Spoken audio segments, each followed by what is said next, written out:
We all know these investors, and perhaps you're among them. People who obsessively check their portfolios. People who buy when they should sell and sell when they should buy.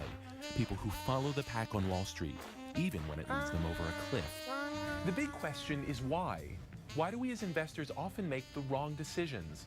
In this series, we'll look at the evidence to understand how emotions, psychology, even the wiring in our brains affect our financial decision-making.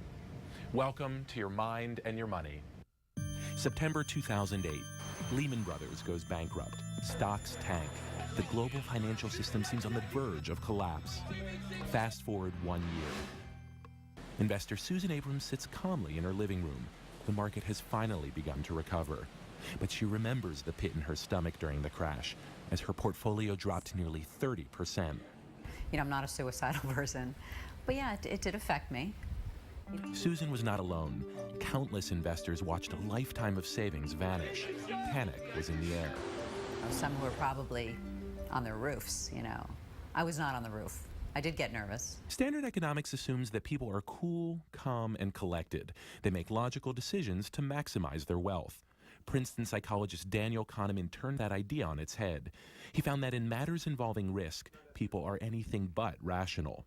His work won him a Nobel Prize. If you ask, say, Princeton students, how about a gamble where if it shows tails, you lose $10. If it shows heads, you win X dollars.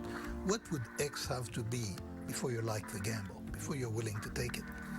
They'll want $25.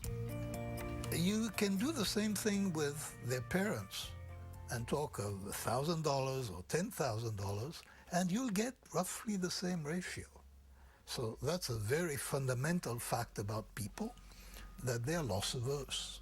That trait, loss aversion, leads people to shy away from good bets. Susan Abrams says that happened to her. After the market crash, her emotions said hunker down. She chose to stay out of the market. I still was nervous, you know. MRI brain scans have taken Dr. Kahneman's insights one step further. Dr. Jonathan Cohen is a brain scientist at Princeton University.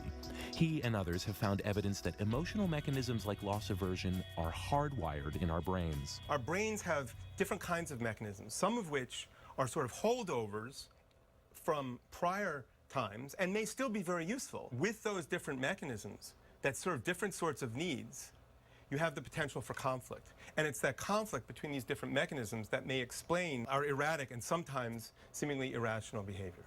So if irrational behavior has its roots in the evolution of the brain, how can we overcome our emotions and make sensible investment decisions? Robert Frick of Kiplinger's Personal Finance says advanced planning can help. Well, just recognizing that you're hardwired to do things poorly is a huge step, because most people won't admit that to themselves. And then what you need to think of is, when I'm in a time of crisis, I'm going to make bad decisions. So I'll do my planning before a time of crisis. Abrams says once she realized how her emotions were influencing her investing, she was better able to manage them. I'm not as crazy as I was, no. In recent years, researchers have begun to unravel the complex connections between your mind and your money. In this series, we'll search for cutting-edge insights that will help make you into a better investor. Dan Gretsch, Nightly Business Report, Princeton, New Jersey. This series is made possible by a grant from the FINRA Investor Education Foundation.